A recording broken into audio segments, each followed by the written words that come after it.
Нямецкі экспрэсіянізм адзін з самых першых храналагічных кірункаў мадэрнізму, які вылучаецца наступнымі рысамі. Па-першае, гэта спроба выявіць унутраны свет чалавека, таксама пабачыць іманентную сутнасць рэчаў, прадметаў, з'яваў. І ў адрозненне ад вялікай колькасці іншых кірункаў, экспрэсіянізм вылучаецца асаблівай сур'ёзнасцю, вельмі глыбокай занепакоенасцю праблемамі духу і заняпаду чалавецтва. І таму аднымі з самых важных паняткаў у экспрэсіянізме робіцца паняцце аб новым чалавеку. Это так званы утапічны чалавек новай эпохі, які адчувае братэрства да людзей, які адчувае любоў, які хоча, каб усё было вельмі прыгожа, пекна. Ён хоча пабудаваць нейкае новае грамадства. Таксама, вядома, была ідэя пра новае чалавецтва. Акрамя таго, яшчэ адзін цікавы канцэпт – гэта канцэпт мяркання. Дэмерун, якое мае ў нямецкай мове двайную семантыку, гэта можа быць і золак, гэта можа быць і захад сонца. І з гэтымі паняткамі вельмі любілі экспрэсіяністы эксперыментаваць, і таму мне падаецца адным з самых важных дакументаў эпохі, які вельмі добра ілюструе, што такое экспрэсіянізм у цэлым, з'яўляецца гэтая кніга «Menschheitsdämmerung». Гэта анталогія экспрэсіянісцкай паэзіі, якую выдаў Курт Пінтус у 1919 годзе спачатку.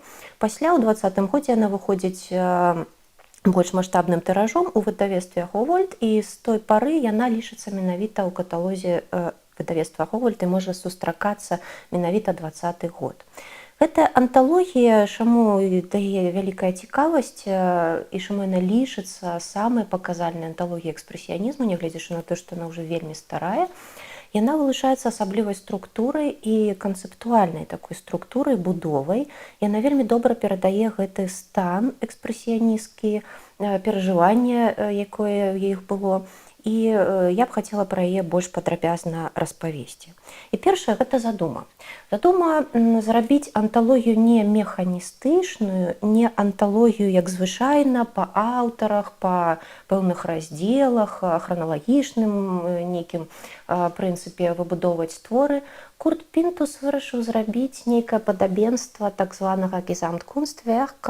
Gesamtkunstwerk – гэта панятак азначае сінтэтычны мастацкі твор.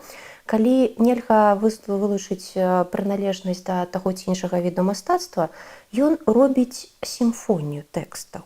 Ён набірае тэксты 23 нямецкіх і аўстрыйскіх аўтараў, экспрэсіяністаў, і гэтыя тэксты групуе па асобных матывах, каб яны нейкую ідэю прапагандавалі, і можна звярнуцца да яго задумы. Ён так кажа пра сваю анталогію.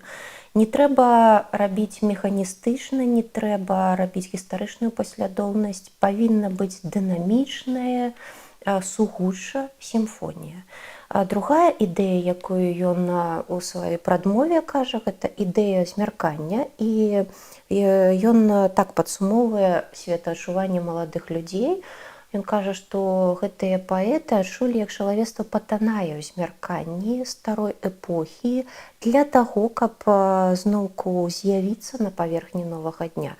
Это вельмі цікава, таму што гэта сведчыць пра экспрэсіянісцкае утапічнае мысленне, пра адчуванне таго, што нягледзячы на ўсю катастрофу, а была Першая сусветная вайна, былі вельмі вялікія палітычныя змены ў Германіі і ў Аўстрыі, гэта рэвалюцыя нямецкая, гэта распад Аўстра-Венгрыі, было вельмі неспакойна. Нягледзячы на ўсё гэта, можа быць нейкі новы дзень, можа быць нейкае новае прыгожае чалавецтва. І свой збор ён падзяляе на 4 часткі. Першая частка называецца «Штурц-und-Schrei», гэта крушэнне і крык. Другая частка называецца «Erweckung des Herzens», абуджэнне сэрца. Трэцяя частка «Aufruf und Empörung», гэта заклік і абурэнне. І чацвёртая частка «Liebe den Menschen», «Палюбі чалавека». Можна прасажыць адну тэндэнцыю. Спачатку людзі назіраюць апакаліпсіс, спачатку яны сузіраюць маштабную карціну пагібелі, заняпаду. Яны бачаць, што нібыта няма выйсця ўвогуле зусім. І першы верш усяго зборніка гэта верш Якаба ван Ходзіса, які называецца «Weltende», канец свету. А далей што адбываецца? Чалавек нібы прыслухоўваецца да сябе, спасцігае свой унутраны свет, гэта ўжо ў частцы пабуджэння сэрца. Ён вывучае, што такое чалавек, якая прырода чалавека. Вывучыўшы гэта, ён пераходзіць да наступнай стадыі, да абурэння, да асэнсавання неабходнасці зменаў. Ён прыходзіць да гэтага, ён пратэстуе супраць таго негатыву, які ёсць у сусвеце, пратэстуе і прыходзіць да апошняй вельмі прыгожай максімы «Палюбі чалавека», «Палюбі ўсіх людзей». І апошні верш зборніка называецца «Ein Lebenslied», спеў жыцця альбо песня жыцця Франца Верфеля, апошні радок літаральна «Verkünde ich Mensch, wie er sind», «Я абвяшчаю чалавек, мы ёсць». Такім чынам, вельмі цікавая канцэптуальная задума, калі ты праз паказ трагедыі спачатку, праз вельмі дэталёвае адлюстраванне таго, у якім стане знаходзіцца сённяшні свет, усё ж такі пратэстуеш і прыходзіш да нечага іншага. Ну і хацелася б таксама спыніцца на некаторых аўтарах гэтага зборніка. Вядома, немажліва зрабіць гэта больш падрабязна, але тым не менш. Што яшчэ варта адзначыць, першым пра гэта казаць? Зборнік таксама групуецца па пэўных матывах. Акрамя таго, што гэта 4 часткі, Курт Пінтус групуе вершы, напрыклад, матыў апакаліптычны, першы самы. Пасля матыў вялікага горада, вельмі папулярнай экспрэсіянісцкай культуры. Напрыклад, праз нейкі час гэта можа быць матыў прыроды, рэвалюцыйны матыў, матыў абстрактнай утопіі нейкай, розныя такія матывы. І можна звярнуць увагу на некалькі вершаў. Першы верш «Weltende», ён паказальны і ён стаў вельмі папулярным у экспрэсіянісцкіх анталогіях у прынцыпе, вельмі часта друкуюць. Ён паказальны нават першымі сваімі радкамі, якія можна прыкладна перакласці як «У бюргера з галавы вострай злятае капялюш, і паўсюль у паветры гучыць крык. Der Bürger fliegt vom Spitzenkopf der Hut, in allen Luften hallt es wie Geschrei». Цікавая паралель можа намалявацца з вядомай карціны Эдварда Мунка, нарвежскага мастака, які паўплываў на экспрэсіянізм, карціна «Крык», якая перадае адчуванне крыку, адчуванне вельмі моцнай гранічнай самоты, адзіноты, адчаю чалавечага. І тут таксама гэта ёсць. «In allen Luften hallt es wie Geschrei» падкрэслівае мастак двойчы, што паўсюль гучыць крык.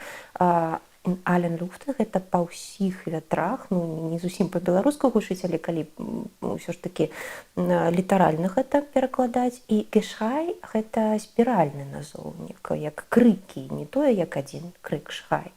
І яшчэ цікава мне падаецца, што у бюргера злятае капялюш вельмі частае у экспрэсіянізме выкарыстанне прынцыпу расшчаплення на двое, на нейкія часткі, што таксама сімвалічна перадае такі стан заняпаду.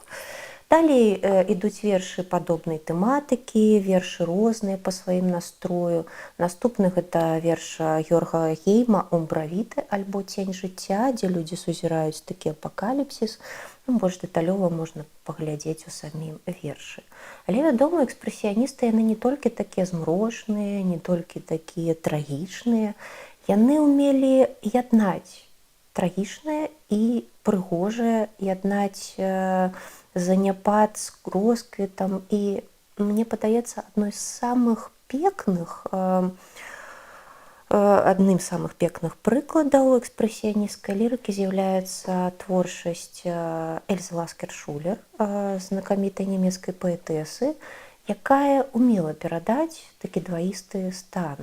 Напрыклад, яе верш «Зен нахой», гэта можна так і перакладаць «Сен нахой», таму што павінна быць у напратнай паслядоўнасці, адваротнай паслядоўнасці прачытаная «Йоханнес». Гэта верш прысвечаны каханаму чалавеку, якога ўжо больш няма, але яна вельмі прыгожа паказвае еднасць жыцця і смерці.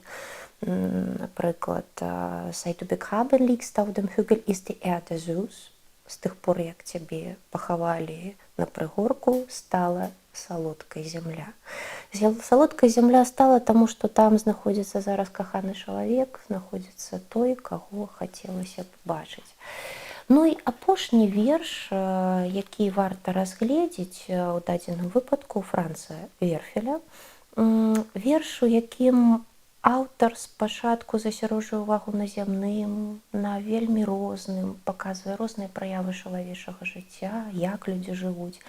І тым не менш ён падсумоўвае наступнае. Нягледзячы на тое, што мы вельмі розныя людзі, на тое, што мы далёкія і блізкія аднаму, мы ўсё ж такі нейкая еднасць. Мы гэтыя апошнія радкі таму сведчаць.